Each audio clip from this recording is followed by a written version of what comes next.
Hello, boys and girls. My name is Miss Misha, and I'm your host. This is your teacher, Miss Summer.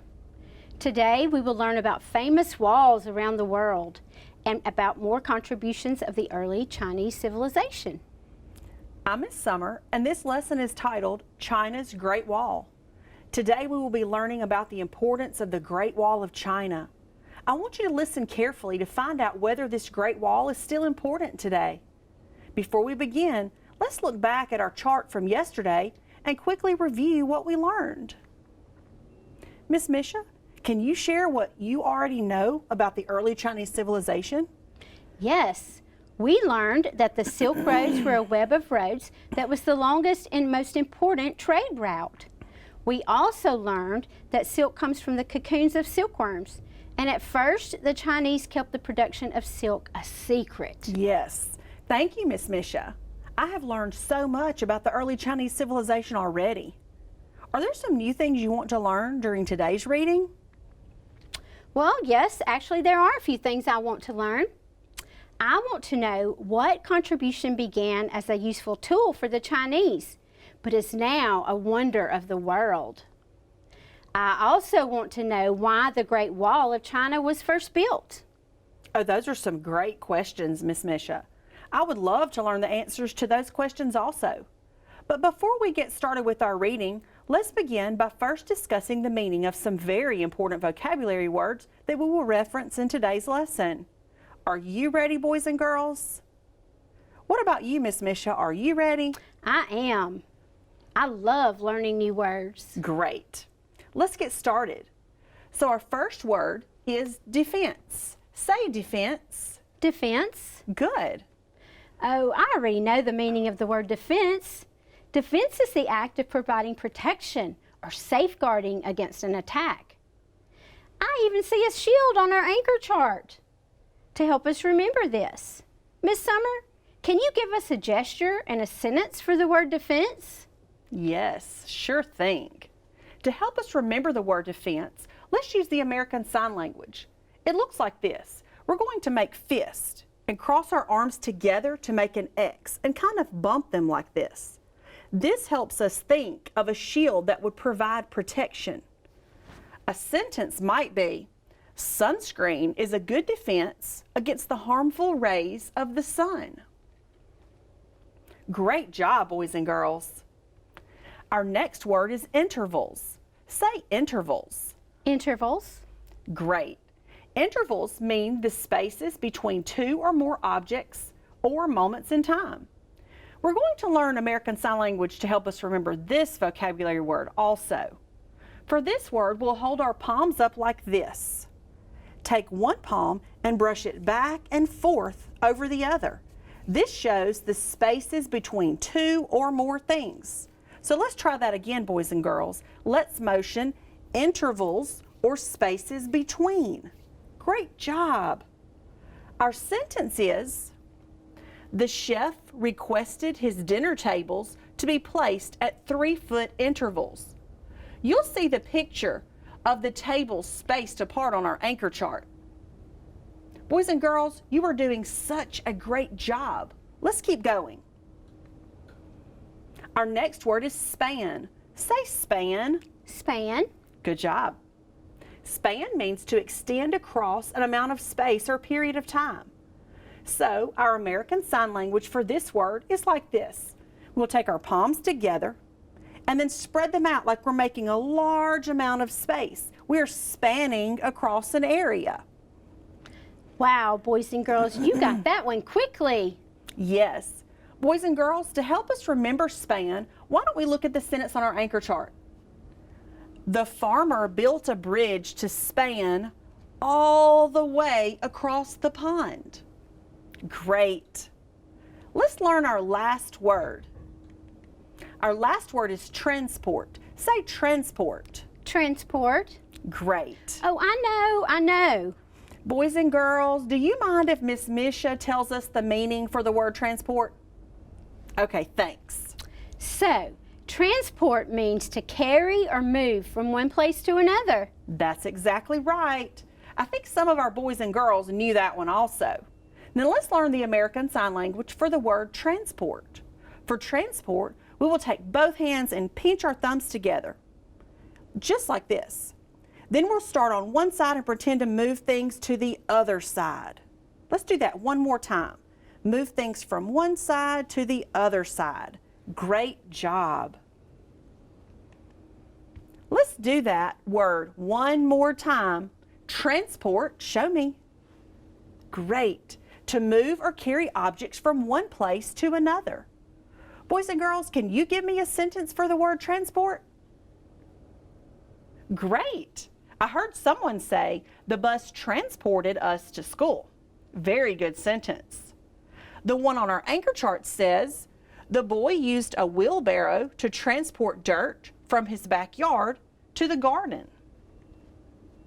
Great job learning those new vocabulary words, boys and girls. Now we're going to listen carefully to see what new things we can learn about the early Chinese civilization and what useful tool is now a wonder of the world.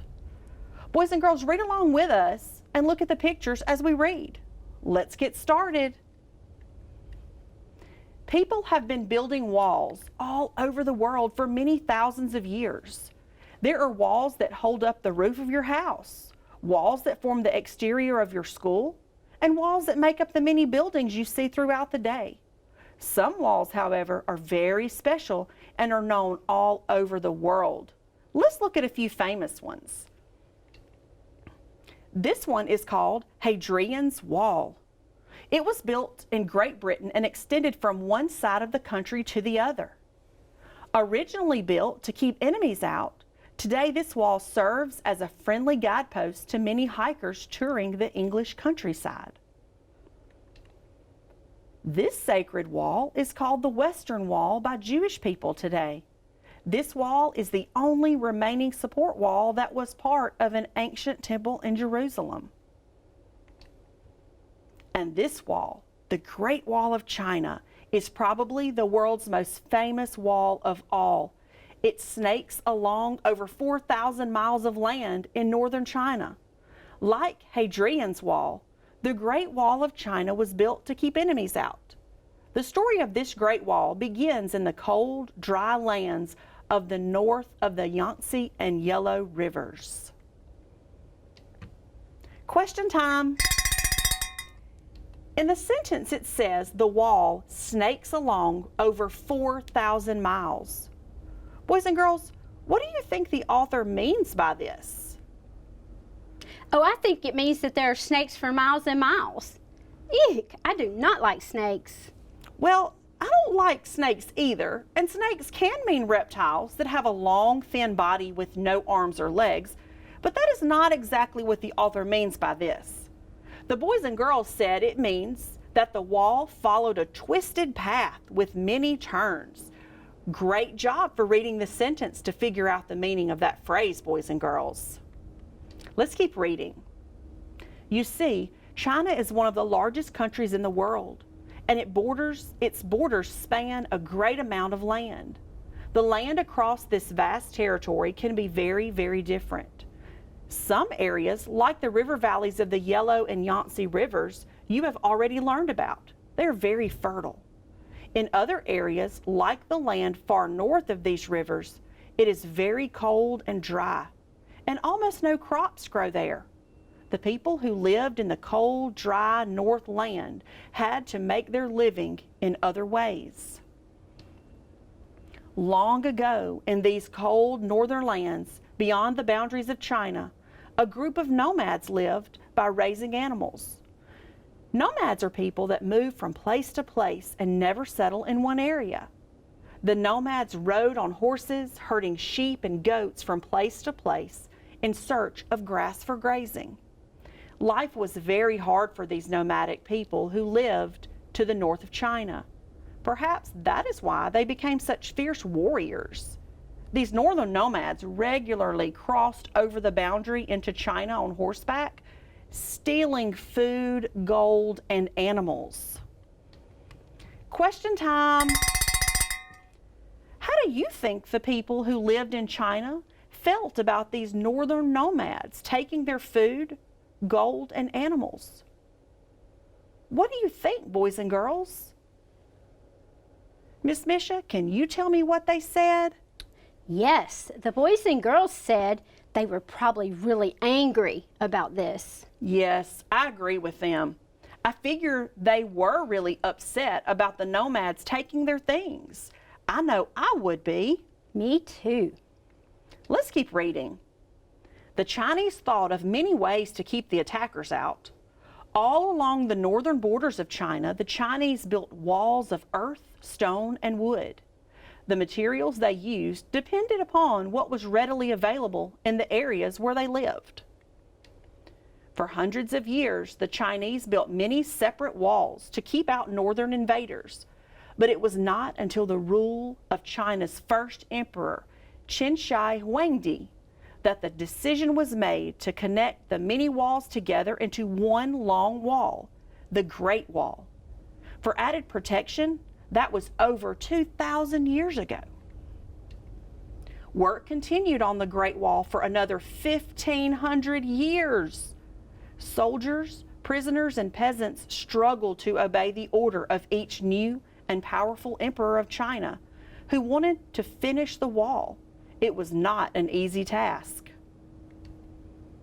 The wall stretched out across the land like a giant dragon, often built on the highest ground, like mountain ridges, to make it even more difficult for invaders to cross.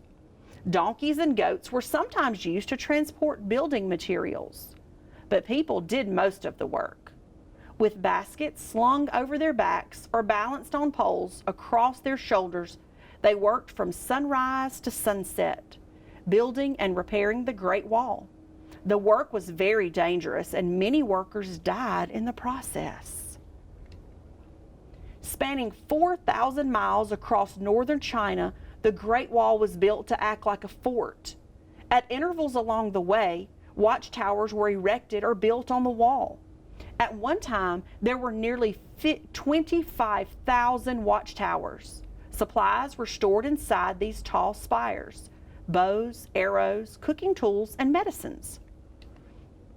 Soldiers posted atop the lookout towers kept watch for invading warriors. If they sensed danger, they used flags and drums to send signals from tower to tower. At night, fires along the wall alerted Chinese soldiers of possible enemy attack.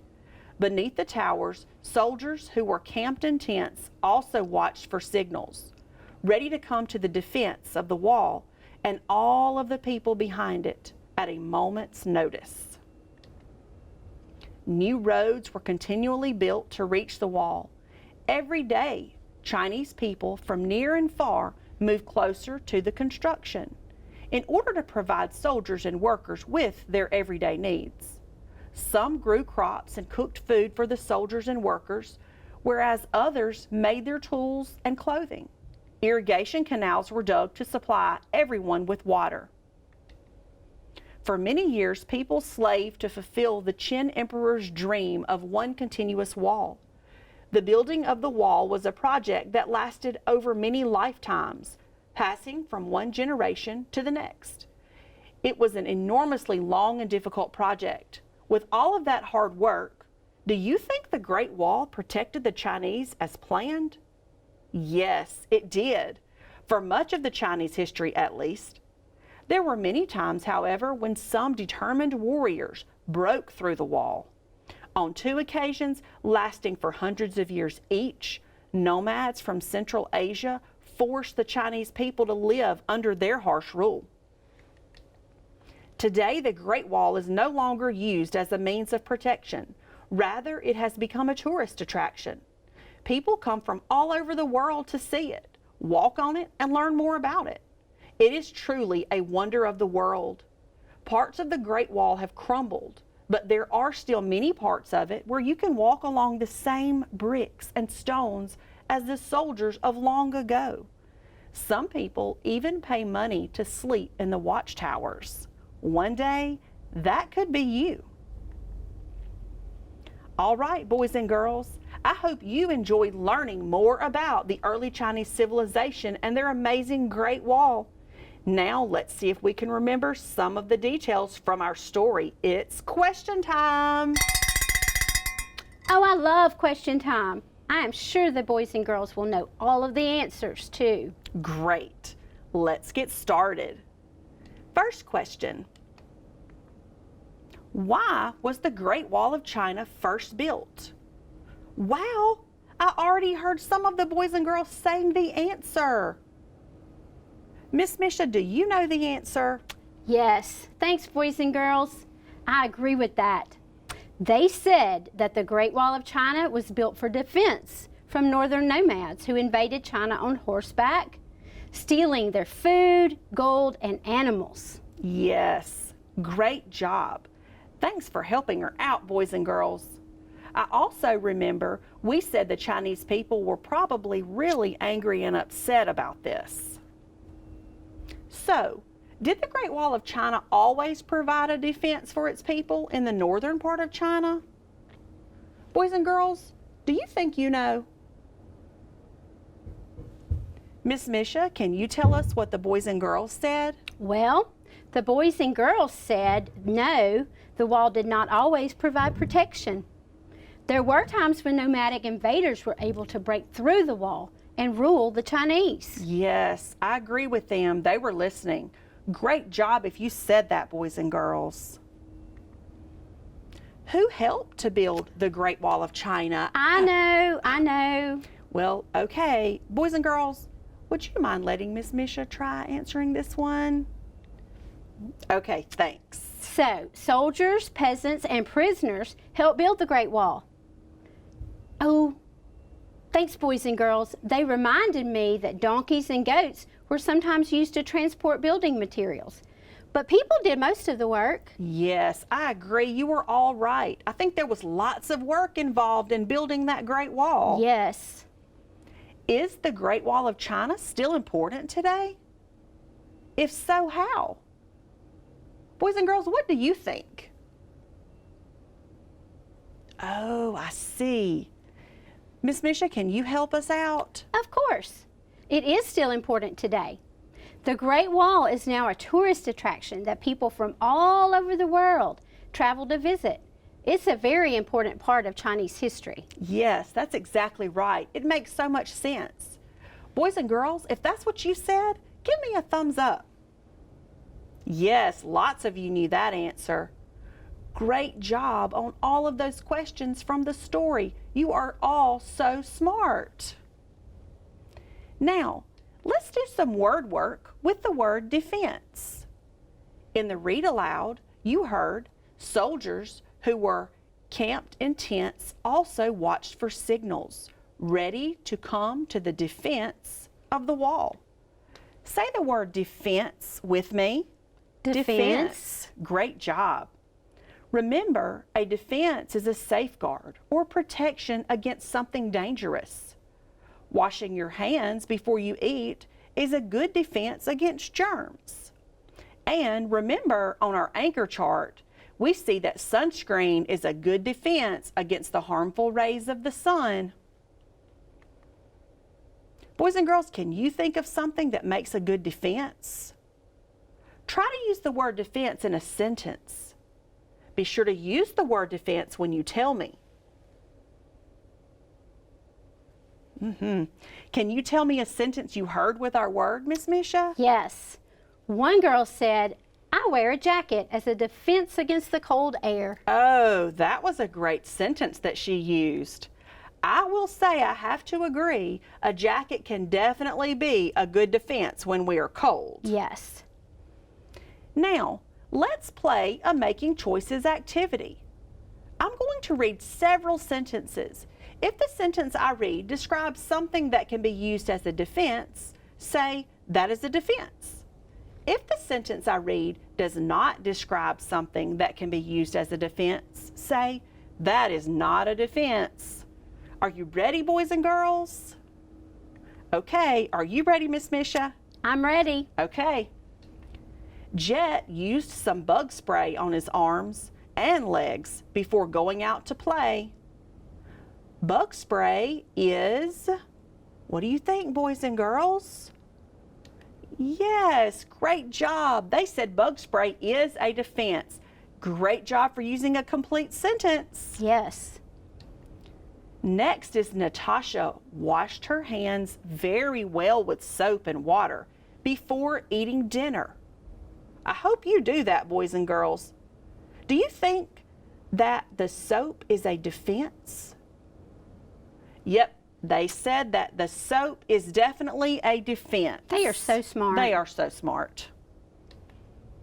Brian applied only water on his skin when he went outside to play in the afternoon sunshine. Oops. Is water a defense against the sun, boys and girls?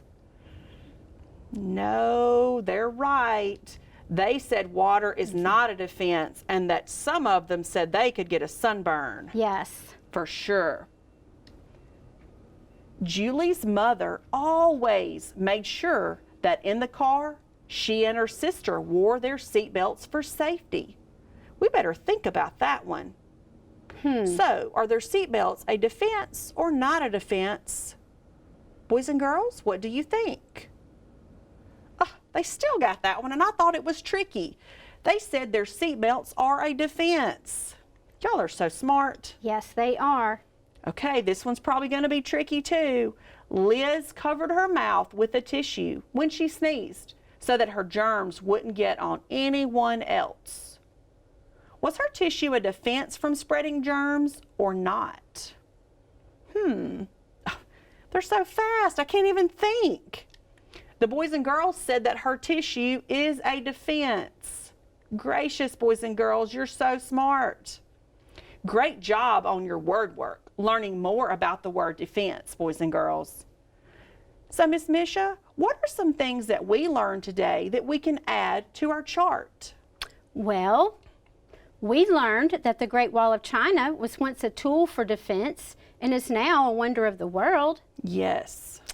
We also learned that the Great Wall was first built to provide defense against northern nomads who invaded China to steal their food, gold, and animals. Yes, those are great. Thank you for sharing. I really enjoyed learning more about the Great Wall of China with you, boys and girls. It has been so much fun. You have all worked so hard today on our lesson as we discovered about a few famous walls all over the world, especially more about the Great Wall of China. Yes. And why these walls were built. You did such a great job with the vocabulary words, listening to the story, and answering all of those questions. I'm so proud of you, and you should be proud too. All rights and credits for today's lesson come from Core Knowledge Language Arts. We would like to thank Core Knowledge for publicly sharing these materials. Boys and girls, thanks for joining us today. I cannot wait to keep learning more about the early Chinese civilization with you tomorrow. See you then. Goodbye. Bye-bye.